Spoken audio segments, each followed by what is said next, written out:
Aloha ukulele friends, this is Neil Chin here, and welcome back for another class here for Ukulele Club Hawaii.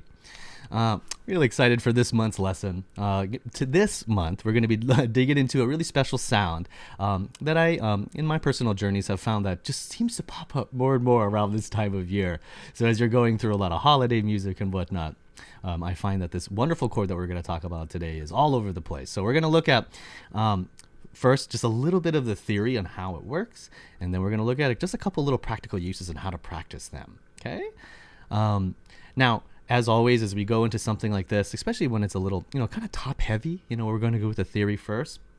Please, ukulele friends, if you're not too familiar with the jargon or just like the words that we're using here, don't worry about it. I want you to go ahead and just make little notes, make little mental notes on some of the vocabulary, because I tell you what, the more you use it, okay, the more that it makes sense, okay? And oftentimes too, I will safely say in the world of music, we do have some jargon that kind of just seems like it's just all the way from left field. So, give yourself some time to, be patient with yourself, I should say, as you're going through the vocabulary, okay?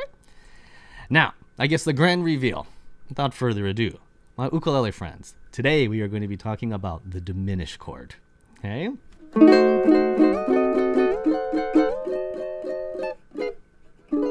There we go. Ooh, a little miss there. It's such a great sound. It's such a great sound. And again, it's one of the things, when you go ahead and turn on the radio and especially listen to a lot of the music that comes around this time of year, I find that you find this sound all over the place. Okay? And it is very much one of the unique sounds in music. It has its own kind of little special quirks to it and devices and uses. And even when we look at it kind of, bit by bit, which we're not going to do today, but if you do go ahead and look at it bit by bit, it's really fascinating on how it all just kind of lines up perfectly, Sometimes I like to joke around and say music theory is just sometimes way too logical.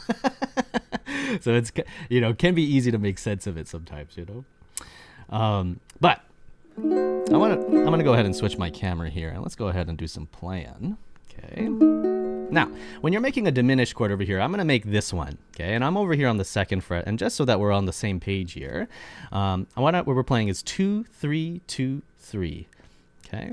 Now, the majority of the time when you play a diminished chord or diminished 7th, okay, what I like to think of as a kind of practical music theory for ukulele, quote unquote, as I always like to mention, okay, if you see a diminished chord or if you see a diminished 7th chord, they are almost the same in sound or very, very close. So what I would say is just like a practical device to arrive at when you see on the piece of music, if it says like DIM, right, diminish, or DIM 7, like dim 7, or one of the other symbols for it, okay, you can play this. And of course there's other ways to do it, but as I'm going to show you today, it's just too elegant on the ukulele sometimes. It's so wonderful, okay? So I have 2, 3, 2, 3 here, okay? Now, number 1, okay? Because they are all the same shape, no matter where you play it, anywhere up and down the fretboard, okay? One of the things that I find helps is to be able to discern which diminished chord it is, right? Because, right, as there are 12 pitches, right, or 12 notes in our the system of music here, we have 12 different diminished chords. So we want to really kind of just whittle it down to which one is which. So, what's kind of awesome about this? This is one of the many beautiful things about the ukulele, quite frankly. But if we take a look at this, if we can name these individual notes, what's awesome, ukulele friends, is that basically this can be any one of those diminished. So I don't know, sometimes I kind of think about like, hey, you get 4 for the price of 1. Okay, so we look right underneath your index finger, and just on a quick side note too, please don't worry if you can't find all the individual notes immediately. Don't worry about it. Go ahead and practice and grab a new one today. I mean, that's how you're going to do it, right? Use a little bit at a time, but take one note at a time, okay? Don't worry about knowing all of them, because I'm going to walk you through it. Okay, underneath your index finger over here is the note A. If I continue to go down here, so to say, towards the ground, from our nose to our toes. Thanks, Glenn. Your ring finger is going to have E flat. Your middle finger is going to have this G flat note. and then your pinky's going to have C. Okay? The important part here is you find the note that you're looking for. So let's say that our song on the paper says, hey, can you play a C diminished here? You know what's awesome? This is an answer because it has this C note, in it that can make it a C diminished chord. One of the beautiful things about art and music, right, is that context becomes so important, you know? So that's really what's going to help decide that. This could also be an A diminished chord, right? Because our index finger is playing A, or E flat diminish, or G flat diminish. Okay? Now, okay, just like any other chord progression or certain keys, right? You're going to see a lot of the same ones, right? Typical ones that you maybe feel comfortable in, or that you just like playing in, or your friends playing that way, right?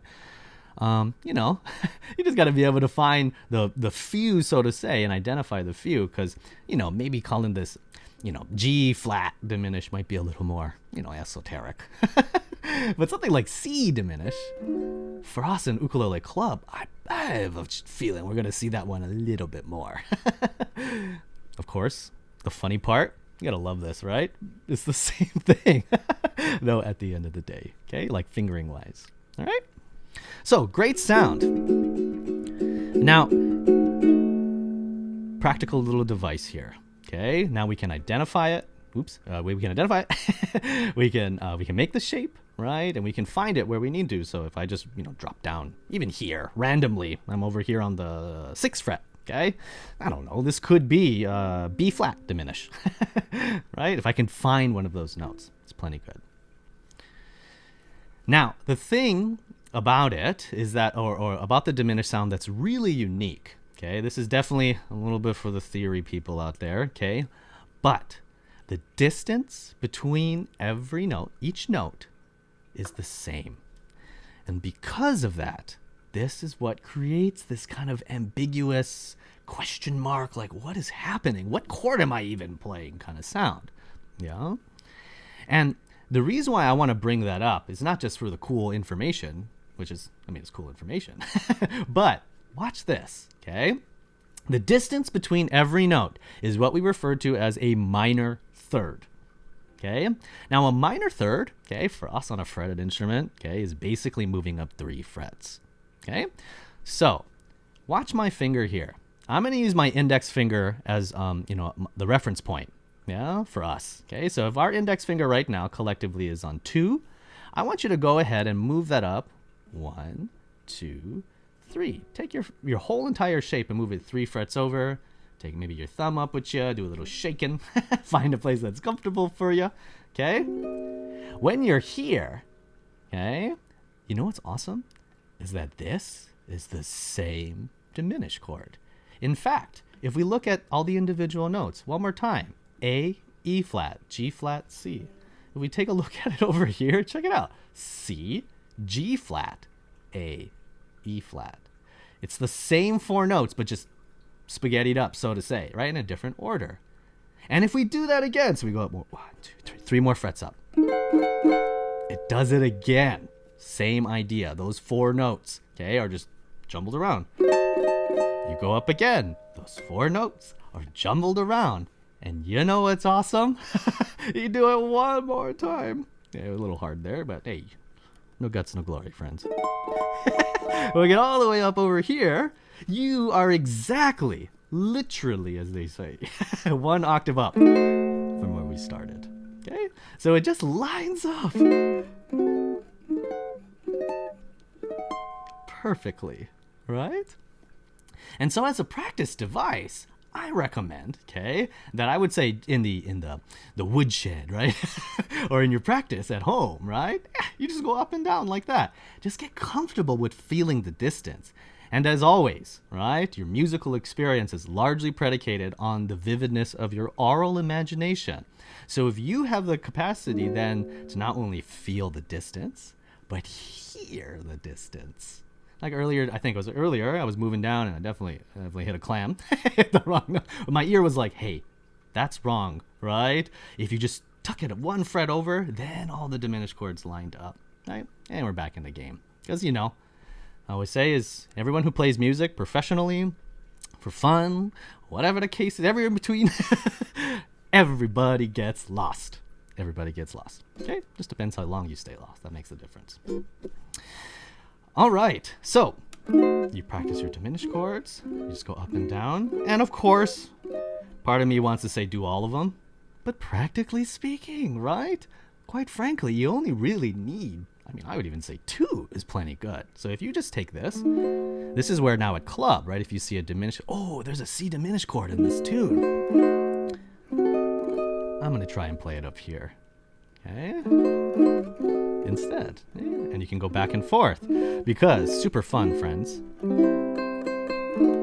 If I play this and then I go, it is up in a position and adds a little variation.